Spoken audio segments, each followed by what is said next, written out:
Intersaber, el podcast. Hola, bienvenidos y bienvenidas a esta nueva entrega del podcast de Intersaber, Centro de Pensamiento. Una iniciativa de la cual pretendemos contribuir, a aportar al impulso, a la investigación, a la promoción de las áreas que nos afectan en la vida de nuestra región, el área cultural, el área política, el área social, especialmente la geopolítica.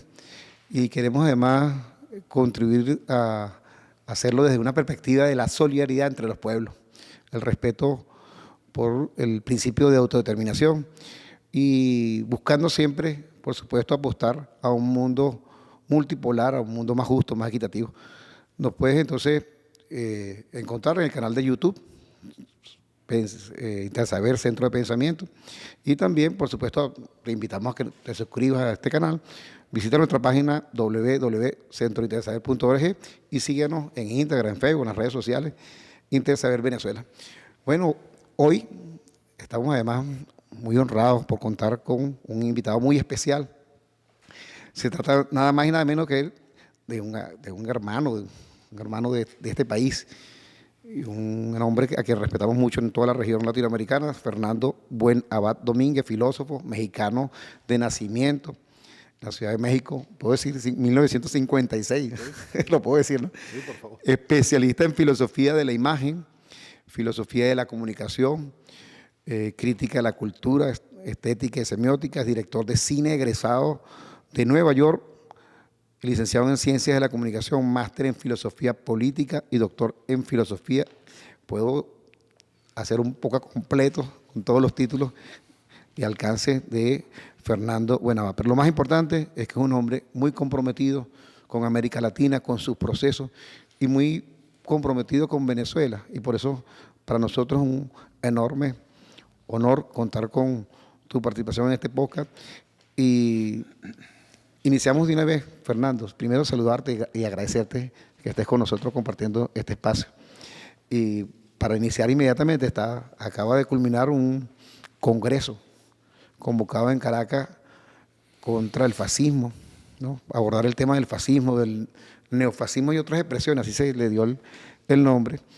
Y en este congreso estuviste presente con, por supuesto, tu importante participación en distintos conversatorios, ponencias, y allí se aborda el tema, bueno, tu gran pasión además, que es el tema de la comunicación.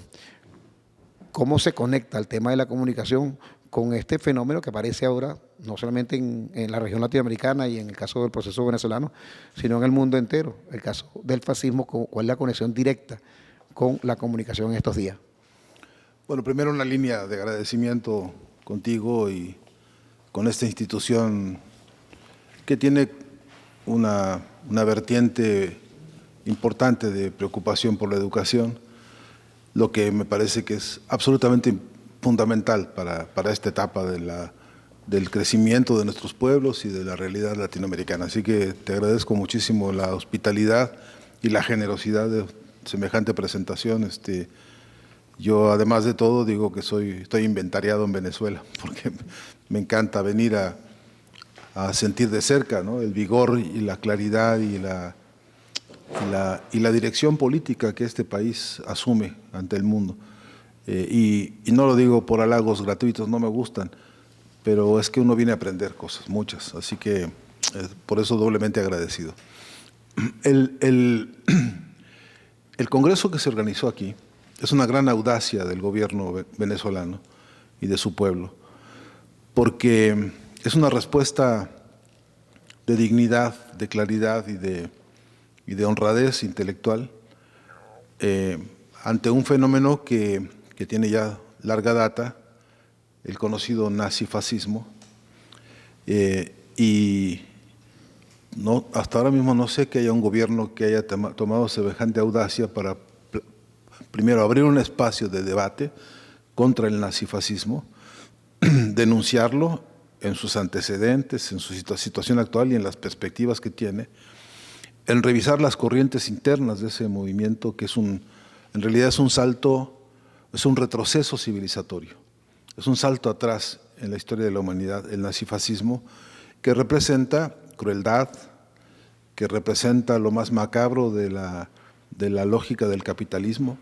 que es engendro del capitalismo, que representa la parte más odiosa del matrimonio brutal entre los sectores de ultraderecha, del empresariado más tóxico, y de algunos gobiernos que se subordinan a esto de manera dogmática y enfermiza. En este país vimos precisamente un análisis sobre el costo que tiene este retroceso civilizatorio y la importancia de reponernos a la ofensiva del nazifascismo con una doctrina, con una práctica política, con una acción política tan sustancialmente humanista, tan sustancialmente reivindicadora de lo mejor de la especie humana, que es su capacidad de lucha emancipadora, ¿no? De modo que por eso es que el propio presidente Maduro vio la urgencia de decir, él insistió mucho, decía, es que con esto nos tenemos que curar en salud. Eso implica adelantarnos a los efectos perniciosos que seguirá teniendo el nazifascismo en el mundo y luego llamarnos a todos, al mundo entero, a sumarnos, a participar, a tomar como propia esta batalla iniciada por Venezuela, y convoca al presidente, como era lógico y benéfico para todos nosotros, convoca una internacional antifascista, que además, para fortuna de todos, tiene un desagregado temático, ¿no? Ahora muy pronto habrá un encuentro de la internacional antifascista y la juventud, ¿no? Advirtiendo que la juventud corre muchos riesgos justamente porque es uno de los blancos predilectos del nazifascismo, ¿no?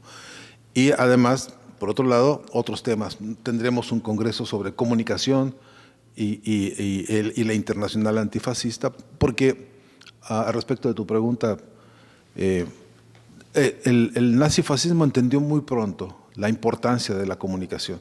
Por eso desarrollaron y por eso tuvieron un referente como el que tuvieron en Goebbels, ¿no? Y que fue artífice de algunas de las teorías más nefastas en materia de comunicación, especialmente pensando la comunicación para la enajenación, para la esclavitud de los pueblos.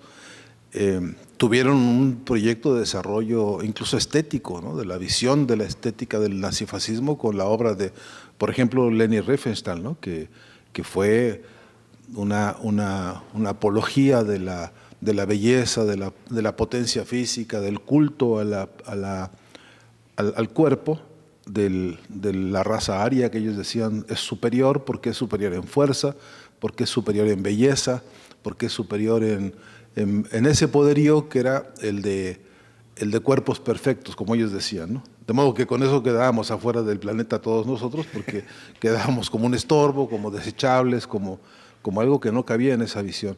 Y hoy tenemos, de las viejas tesis de Goebbels, tenemos retoños por todos lados que se creen y que se sienten artífices de esta cosa de la superioridad, ¿no? Y la vemos infiltrada en la vida cotidiana de maneras muy perversas y muy preocupantes. Te digo un ejemplo rápido, perdón lo extenso de esta intervención, pero ahora mismo hay personas que por tener un teléfono más actualizado, más famoso, más provisto de no sé qué monerías tecnológicas, ya cree que es superior al otro que tiene uno que apenas logra comunicarse, ¿no? Estos pequeños o grandes gestos de la superioridad, del supremacismo, nos han tapizado la vida y por eso lo importante de discutirlo a nivel internacional y en una lucha que nos involucra a todos, ¿no? Y ahora se conectan varios elementos aquí, ¿no? En efecto, el tema de las redes sociales, ¿no? Ahora hablas tú de neofascismo, de nazi y neofascismo, porque corresponde ahora la aparición y el uso de las herramientas de la tecnología de la comunicación, pero en una expresión muy alta, y el algoritmo parece que viene a representar entonces el aporte que hace la ultraderecha en el mundo, pero con un efecto letal sobre procesos, por un lado procesos de identidad, de construcción de referentes, pero luego afectando directamente resultados que tergiversan o distorsionan la voluntad de naciones enteras, como el caso de Venezuela. Entonces te conecto el tema de la juventud, el tema de las redes sociales y el hecho propiamente de las elecciones que ocurrió el 28 de julio, el fenómeno del impacto de la presencia de las grandes transnacionales en la comunicación a través de las redes sociales, con ese enfoque además del fascismo. Hay una combinación aquí tremenda para distorsionar y además transmitir de manera distorsionada lo que está ocurriendo en el país. Quisiera tu reflexión al respecto, porque estamos hablando en efecto de referentes claves para entender lo que está pasando en nuestro país. Nos gustaría tu reflexión y poder entonces ubicar exactamente a Venezuela como un laboratorio en el cual aparece ahora el uso de la tecnología en su fase más sofisticada, pero como espacio piloto. Sí, por mis desviaciones filosóficas de mi formación, le tengo cuidado a la expresión redes sociales, ¿no? Uh-huh.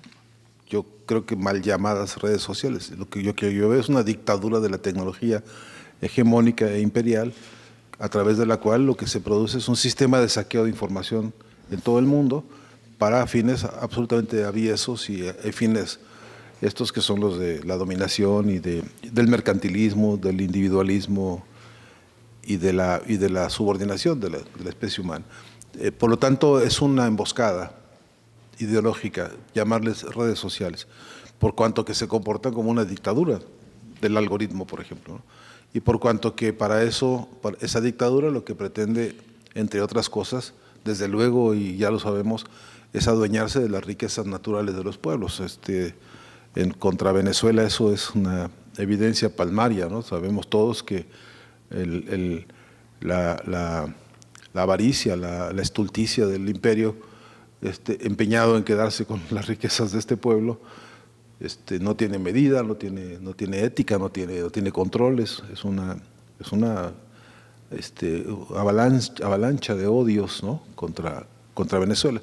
Pero no es solamente eso, además está la otra parte que es castigar al país, castigar al pueblo, castigar a su historia por atreverse a ser libres, por atreverse a pensarse soberanos, por atreverse a pensar en un socialismo de nuevo género, en un socialismo bolivariano, en un socialismo propio, hecho en casa, hecho producto de su propia lucha, de su propio idioma, de su propia legitimidad, identidad, en fin. Y parte del asunto es arrebatar las riquezas, pero castigar la audacia de pensarse libres, ¿no? Y en eso, con la raíz histórica de castigar la memoria, por eso quieren atacar la memoria y borrarla, porque hay un Simón Bolívar que pensó en un proyecto de revolución comunicacional y se hizo de una imprenta para, además de la independencia formal, del proyecto de la patria grande, estaba el proyecto de la revolución de las conciencias en Bolívar, y por eso habló de la artillería del pensamiento, y por eso dijo, además de ser países libres, tenemos que ser especies, ser humanos libres, pensando como personas libres, ¿no? Todo esto nos da una base de reflexión para ver las operaciones actuales, ¿no? que como bien dices, han hecho mano de los llamados algoritmos, que en un sentido estrictamente técnico o tecnológico, pues no son más que utensilios o herramientas ordenadoras de selección, de categorización, incluso hasta de administración de información, pero que en términos del uso perverso, para lo que ha servido justamente para reprimir a los pueblos, para manipularlos, incluso para producir los efectos del supremacismo en la propia ordenación de la data, ¿no?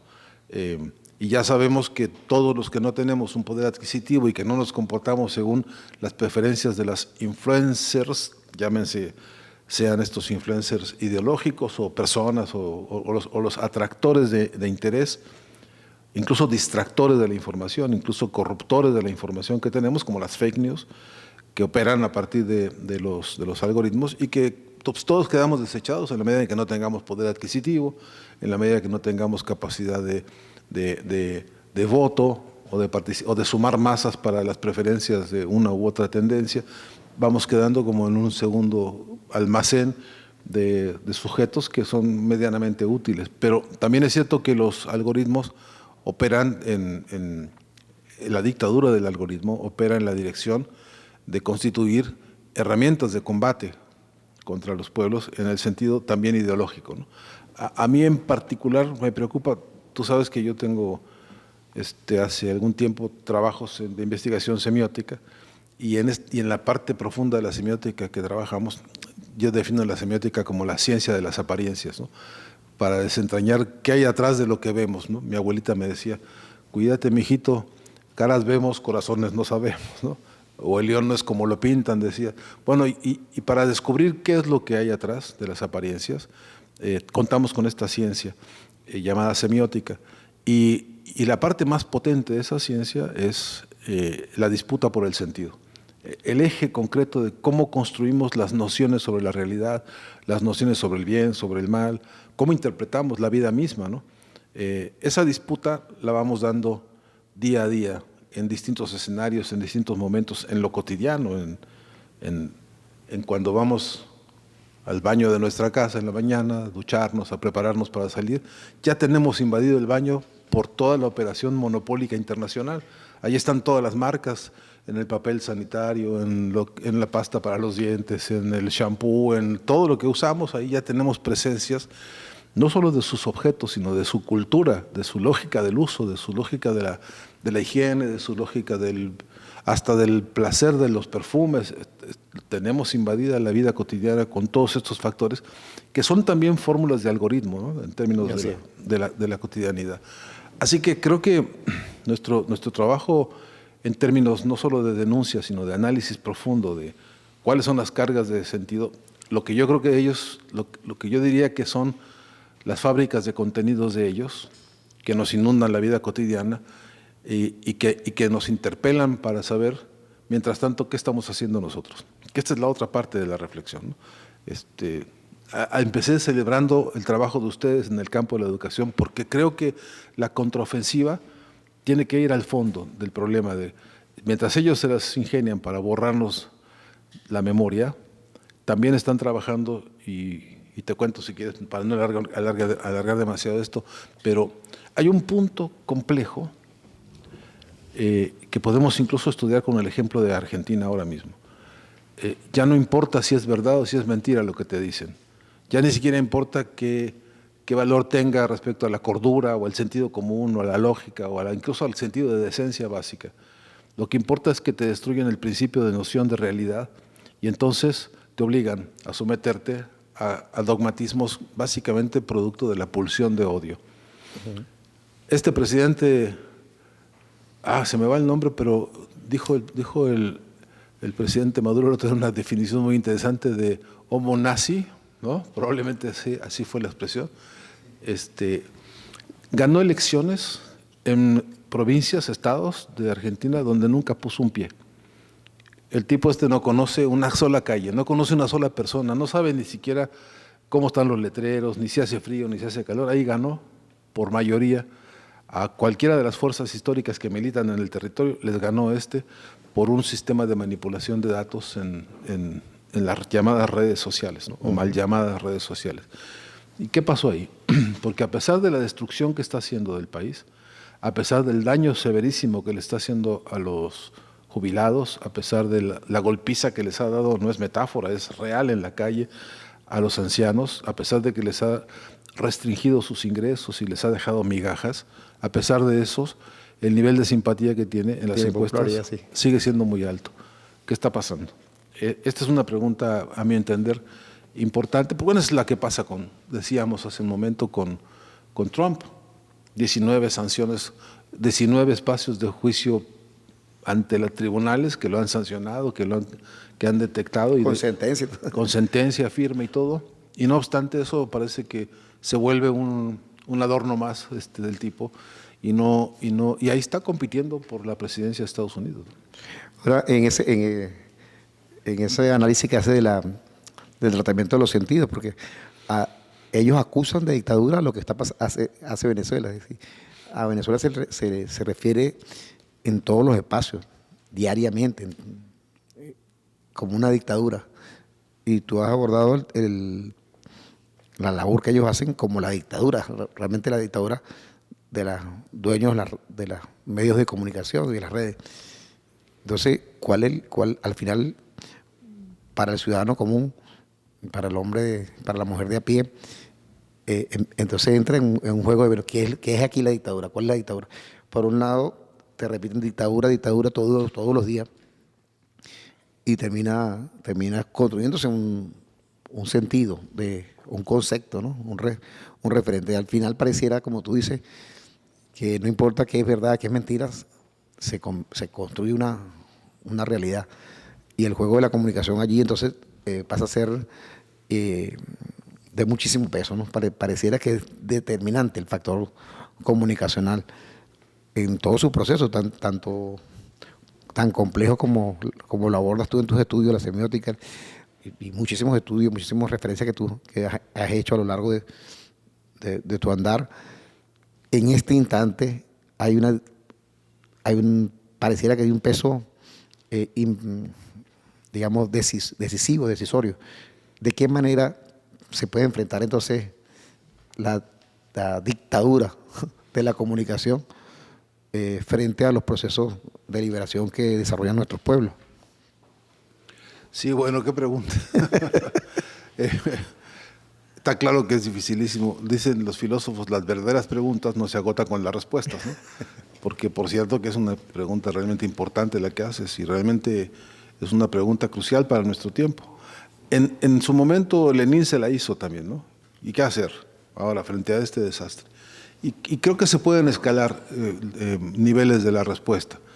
Sí hay un espacio de la vida diaria, de tu fuero personal y de tu fuero íntimo, en donde hay mucho que hacer.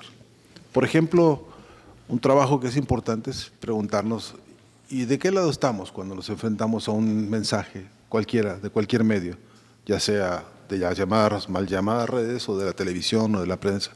¿De qué lado estoy? Si pensamos en la ecuación opresores oprimidos, si pensásemos en que de alguna manera puede servirnos a entender la historia de la humanidad como la tensión permanente entre dos grandes sectores, los que son dueños de la riqueza, los dueños de los medios de producción, y todos los que para vivir no tenemos más que nuestro trabajo para alimentar a nuestras familias, a la prole, ¿no?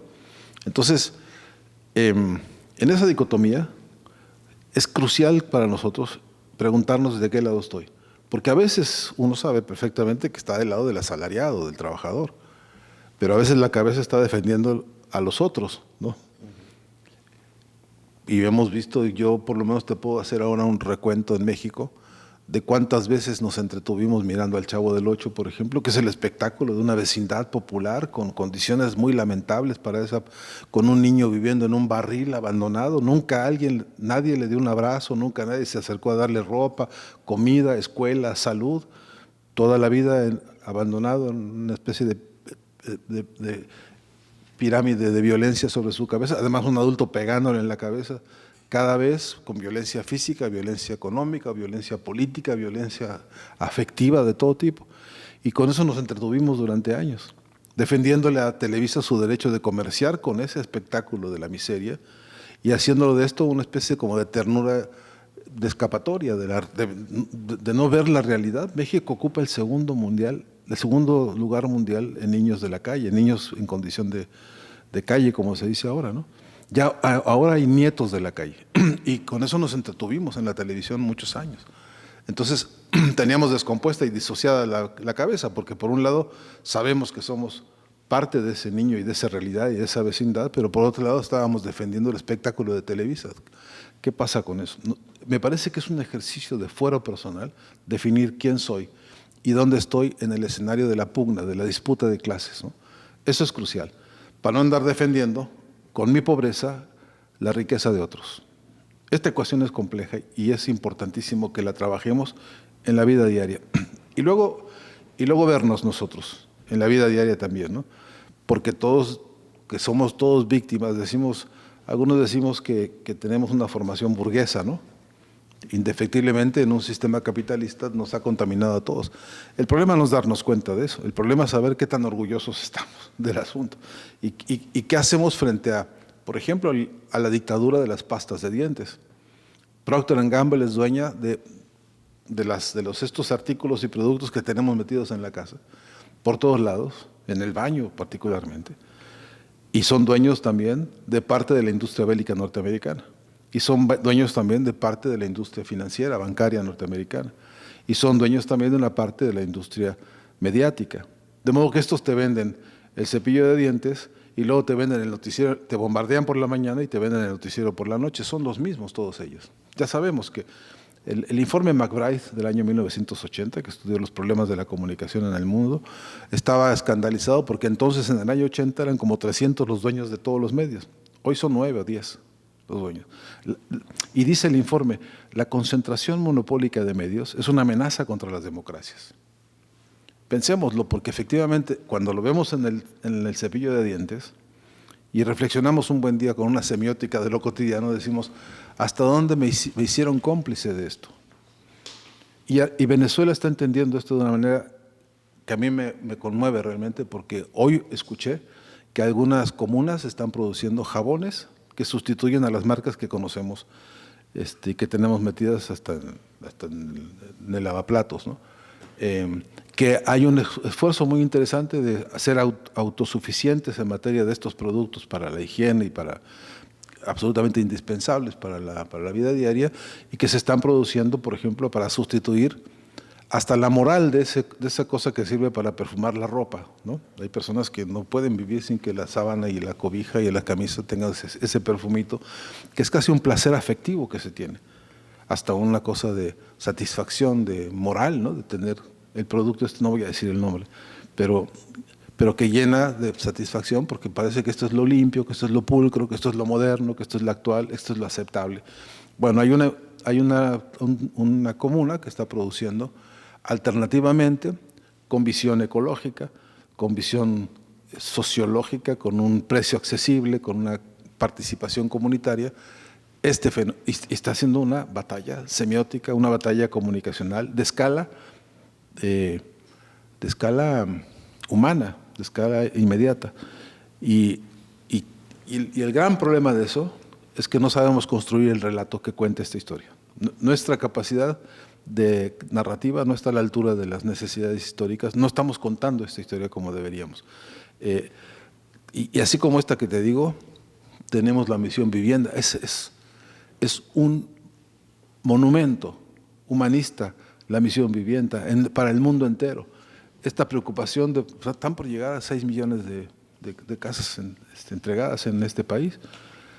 Mira, con la mejor apuesta que está haciendo la nueva presidenta en México, Claudia Sheinbaum, para los próximos 6 años, en su mejor apuesta va a ver si puede construir 1 millón de casas durante 6 años en un gobierno nuevo. Imagínate la sola comparación con Venezuela. Y no parar además, porque hay una visión de derecho, una perspectiva de derecho, hay una lógica colectiva y allí se apela también a las capacidades creadoras. Tú mencionabas la escala humana, que en este país además hemos pasado por varias experiencias.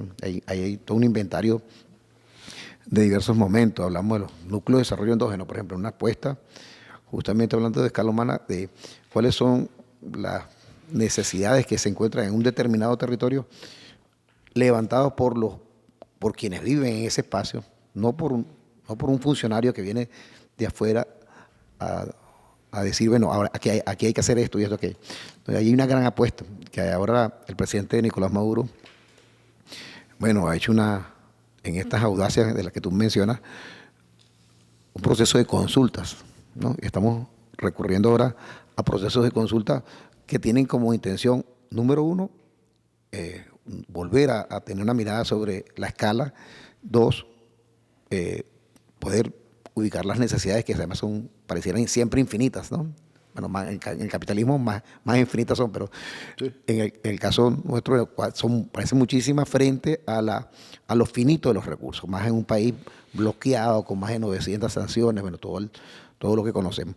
Entonces, esa gran apuesta que hay en este país se recoge en un modelo, ¿no? Donde los derechos sociales, el derecho a la educación, el derecho a la salud, el derecho a la vivienda, el derecho a la recreación, en contravía a la mercantilización de toda la vida, ¿no? De lo que propone el modelo capitalista.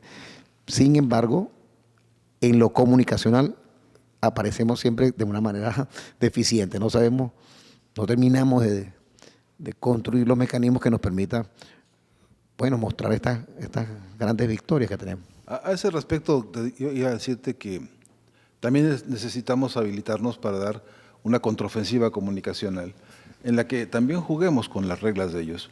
A mí me encantaría, un día el presidente Fidel Castro le preguntaron, ¿hay violación de derechos humanos en Cuba, señor presidente? Dijo, sí, en Guantánamo, ¿no? Y dijo, claro, vayan a ver, ¿no?, las cosas que hacen ahí con los presos de Guantánamo. Y yo creo que ahí hay una clave que podríamos pensar en una guerrilla semiótica, ¿no?, que es, hay dictadura en Venezuela, se propone Venezuela como una dictadura, pues habría que decir sí a la dictadura de la igualdad, por ejemplo. O si queremos la dictadura de la felicidad para su pueblo, la máxima felicidad posible para el pueblo, y que eso dicte el camino, y dicte el futuro, y dicte la conducta, y dicte la moral y la ética de un pueblo. Estoy ahora inventándote esto casi como un juego de palabras, pero lo que estoy tratando de decir es que necesitamos laboratorios de guerra semiótica en la que seamos capaces de hacer esta contraofensiva, ¿no? Te cuento una intimidad, si quieres, chismosa rápidamente, que alguna vez estábamos con el presidente Chávez ahí en Miraflores y viendo una noticia de que un sector de la derecha fue y pintó, no me acuerdo ahora, ahí en los puentes, por Mercedes se llama, ¿no? En la Mercedes. Sí, así fueron a pintar SOS, le avisaban al mundo como, ayúdenos, sálvenos, ¿no? Socorro, aquí tenemos un dictador que nos...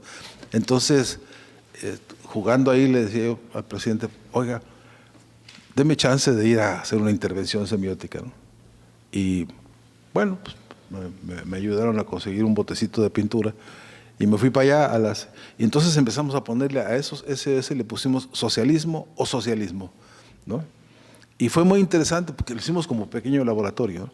Y fue muy interesante porque no habían pasado 10 horas, la propia derecha fue a borrar les pusieron pintura blanca encima, porque tenemos la impresión en este diagnóstico, por una lectura que hicimos, de que efectivamente cuando notan su fragilidad reculan, y entonces nos deja ver qué sería si nosotros tuviésemos en marcha un laboratorio de semiótica, pero no un laboratorio encerrado en algún cuarto allá, sino un laboratorio que fuera democratizado y politizado barrio por barrio, y que pudiéramos ejercer esta capacidad que tienen los venezolanos, por cierto, muy a flor de piel, que es la respuesta rápida y que con una broma, con un chiste, con una ironía, logran neutralizar casi cualquier cosa. Esta dinámica está dada, lo que no tenemos es la sistematización para lograr que eso se vuelva un potencial expresivo y un potencial defensivo, ¿no?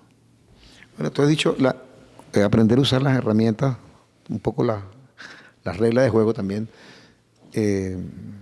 Tú también tienes en tus credenciales ser director de cine. Nosotros estamos grabando esto en una escuela de medios que busca además hacer conexión con las experiencias populares, el cine comunitario. Pero ahora hablamos del streaming, de las tecnologías. ¿De qué manera puede esto estar impactando en la construcción o reconstrucción del imaginario? ¿Y qué nos puedes tú recomendar en este campo sobre todo para la juventud, para las organizaciones más populares que se mueven en el marco del proceso bolivariano? Sí, también creo que en eso Venezuela ha sido audaz y ha hecho baluartes. He conocido proyectos aquí algunos de los más importantes encuentros de cine documental, por ejemplo, se han dado en Venezuela, y por aquí han desfilado cine documentalistas del mundo entero discutiendo. Uno, si el cine tiene que seguir obedeciendo al formato de gran industria como la industria norteamericana o este formato del espectáculo cinematográfico, o tenemos que hacer una revisión de un otro cine que se adapte por un lado, a las condiciones económicas actuales, a las tecnologías que hoy permiten con un teléfono armar una película y dispararla rápidamente a las redes. Hemos hecho algunas veces unos cursos de producción así, de ficción rápida, y también del desafío de formar nuevos guionistas. Este es un territorio absolutamente sensible para la producción.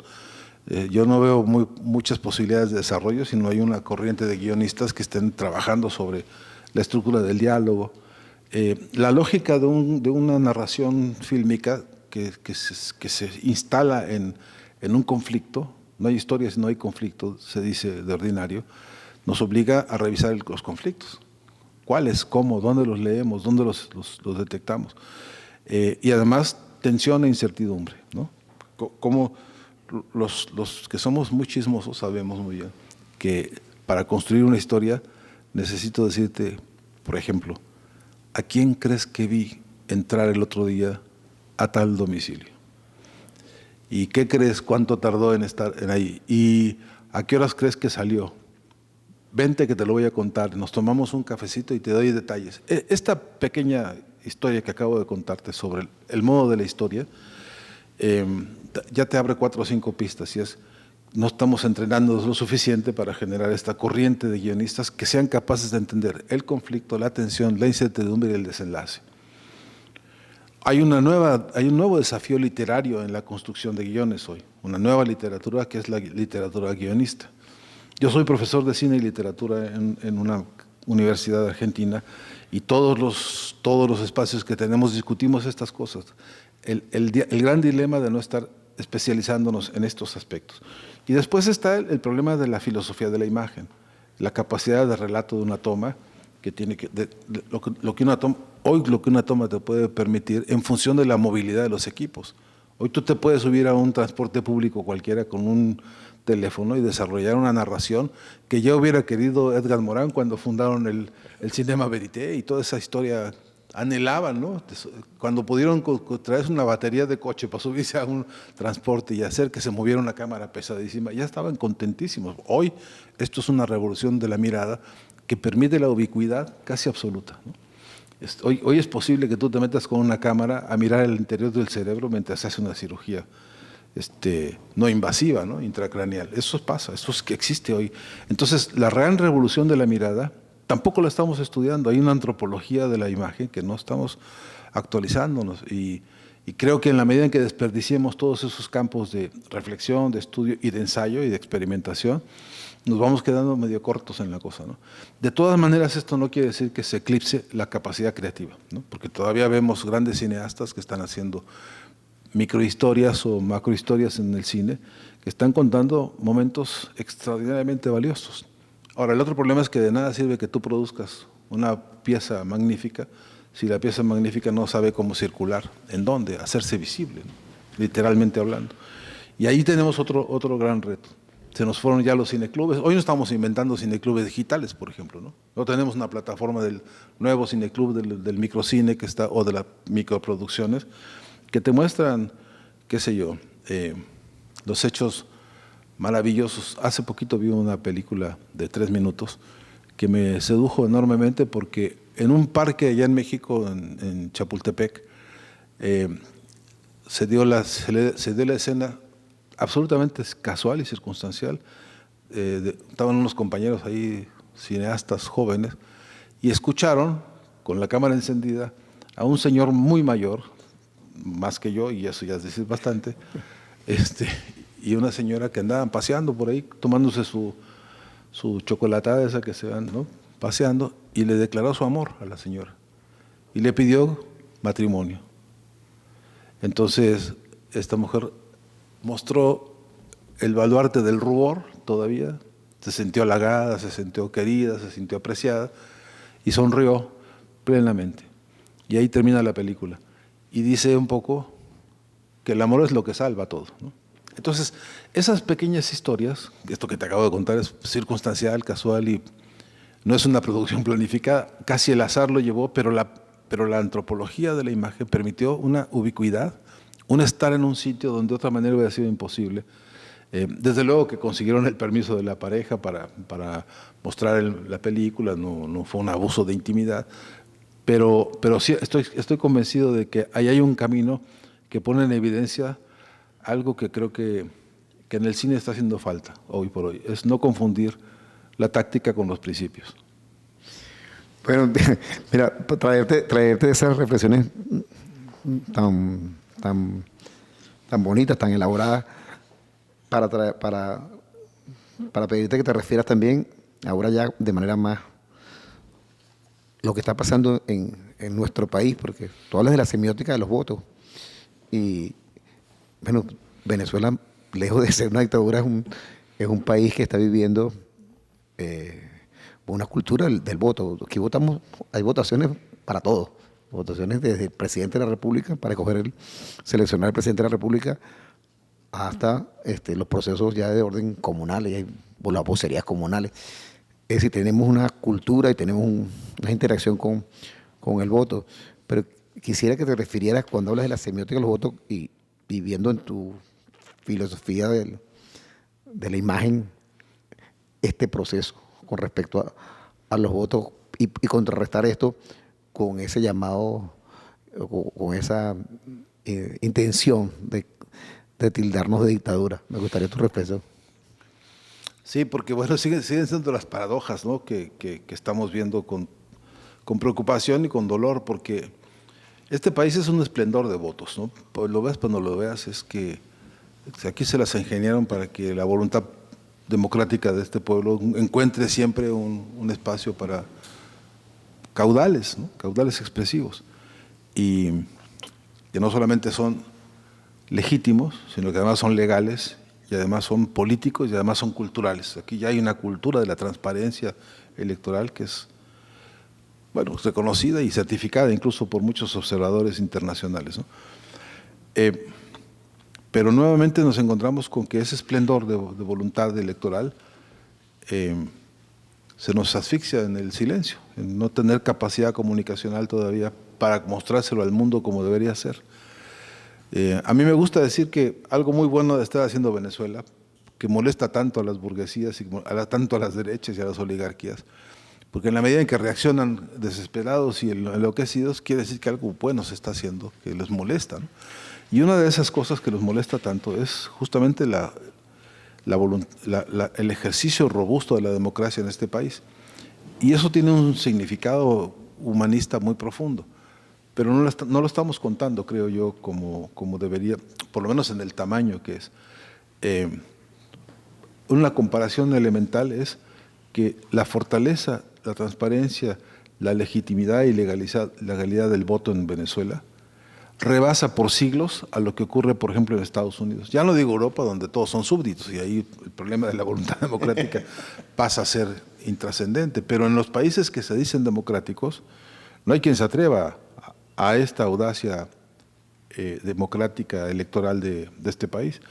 Y no es porque no tengan tecnología suficiente, no es porque no pudieran tener debate jurídico-político, que le tienen un pánico enorme a los pueblos. Esa es la razón de las razones. Y cuando tú ves que hay un gobierno que no le tiene miedo al vigor electoral, que no le tiene miedo al derecho humano fundamental, que es elegir el rumbo de la historia del país, de la patria, cuando no hay miedo a eso y al contrario hay solidaridad y hay intercambio, incluso el disenso se acepta con honradez. ¿No? Pues hemos visto al presidente Maduro decir, pues si ganaron todo lo que ganaron, se los hemos respetado 1000 veces y además no les tocamos un pelo a su elección. Pues podrá ser que nos preocupe por qué avanzan y por qué algunos sí, en otras áreas no, pero eso no quiere decir que no se los respete. Ahí hay un sentido, un significado profundo, a mi entender un significado civilizatorio, que fundamenta etapa civilizatoria nueva, que es que el camino de la democracia hay que solidificarlo, saldarlo a toda costa,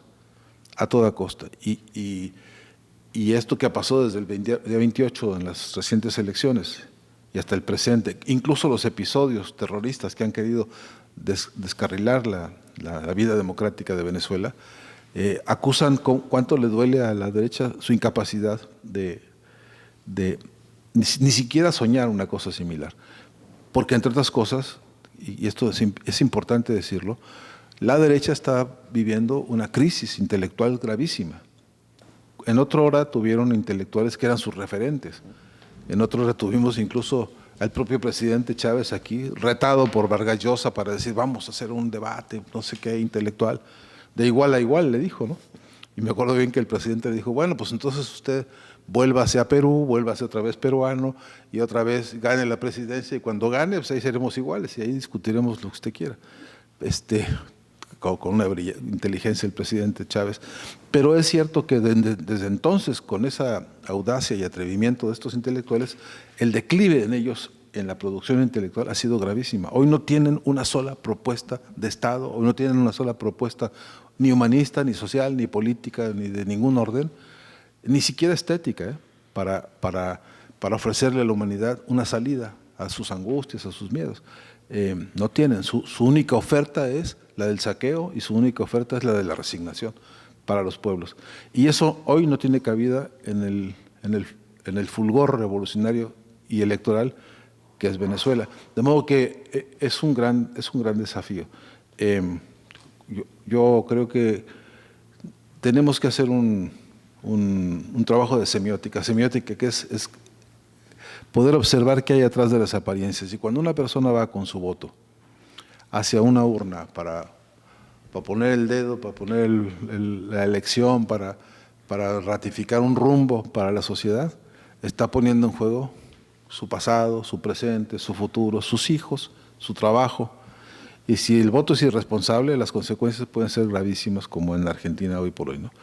Pero si el voto tiene sentido colectivo, si el voto tiene acompañamiento de comunidad, si el voto tiene memoria, si el voto tiene historia, si el voto tiene educación, si el voto tiene vivienda, si el voto tiene salud, si el voto tiene todo eso, el voto se dirige a profundizar y a mejorar y a ir hacia el futuro mejor, pensando no solo en lo individual, sino en lo colectivo. Y ahí hay claves importantes. Ahora, otra vez, el tema comunicacional todavía no alcanza a estar a la altura de este relato que se verifica. Millones de votos aquí en Venezuela fueron a eso, a decirle al futuro cómo quieren ser y estar, ¿no? En el futuro del corto, mediano y largo plazo. Todavía no acabamos de contar la historia. No he visto todavía películas que se funden en este acto íntimo de vengo y voto y pienso y pasa la película rápida de toda mi vida en el acto de votar, ¿no? Dicen algunos que cuando uno se va a morir pasa toda la película de la vida rápidamente. Pues también pasa, sin necesidad de morirse, pasa también en cuando uno hace estas cosas. El acto de decisión es un acto de síntesis siempre, siempre. Si tú tienes que firmar hoy en la mañana un documento que decida vamos a ampliar la escuela de formación tecnológica en Venezuela, el momento de firmar pasa a la película de toda tu vida. Lo que se ha hecho, lo que otros han hecho, lo que no se ha hecho, lo que falta por hacer, el futuro mismo, ¿no? Es una síntesis de sentido que se da en la decisión concreta de avanzar. Toda una película. Esa película, para ir cerrando este importantísimo encuentro, esta reflexión, bueno, muy característica de las conversaciones contigo, Fernando, te lo agradezco, te lo agradecemos enormemente.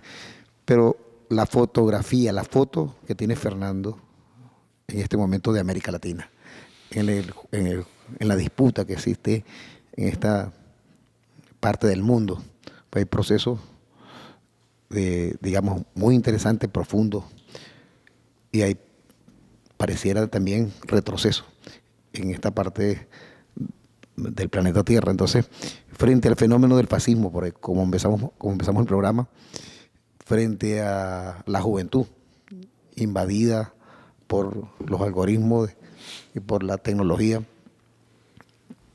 ¿cuál es la foto que tiene el investigador Fernando? Bueno, tengo una foto que es, por un lado, un conjunto de reflexiones que sí hago permanentemente, ¿no?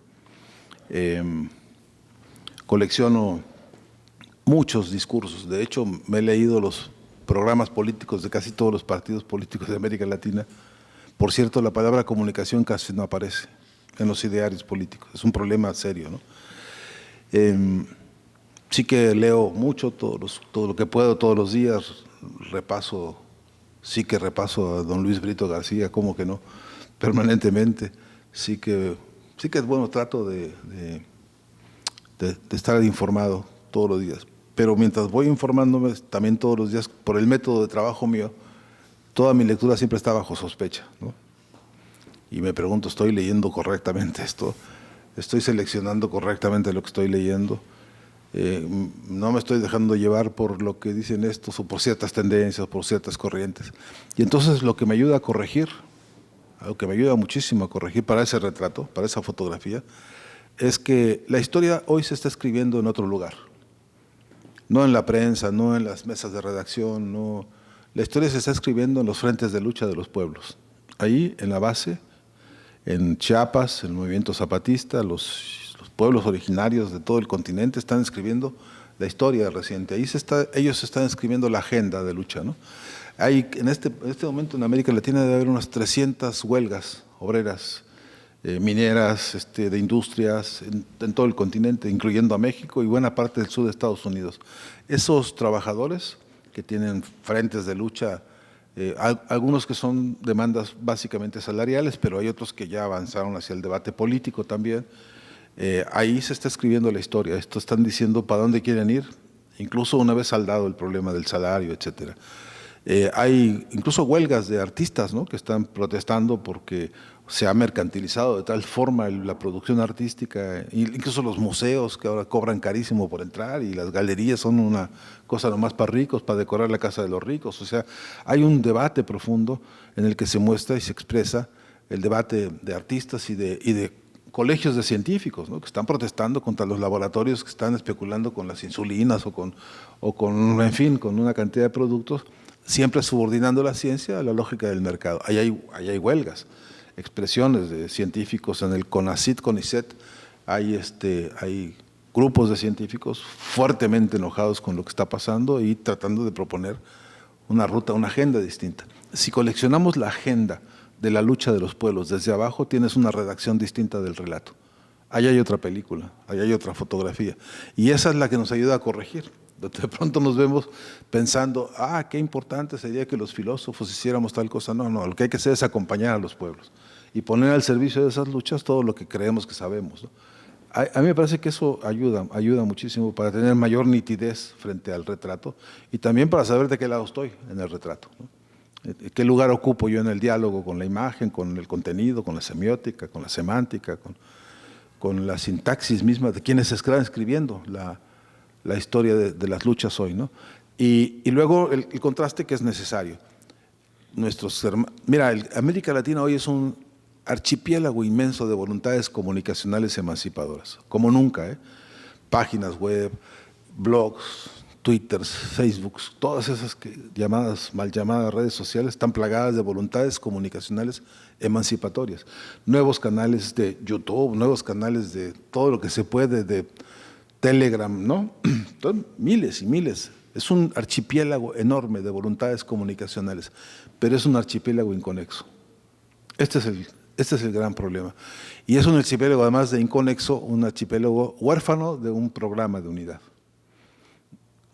No dije de uniformidad, de unidad, en el que deberíamos estar trabajando todos para poner a salvo lo más valioso.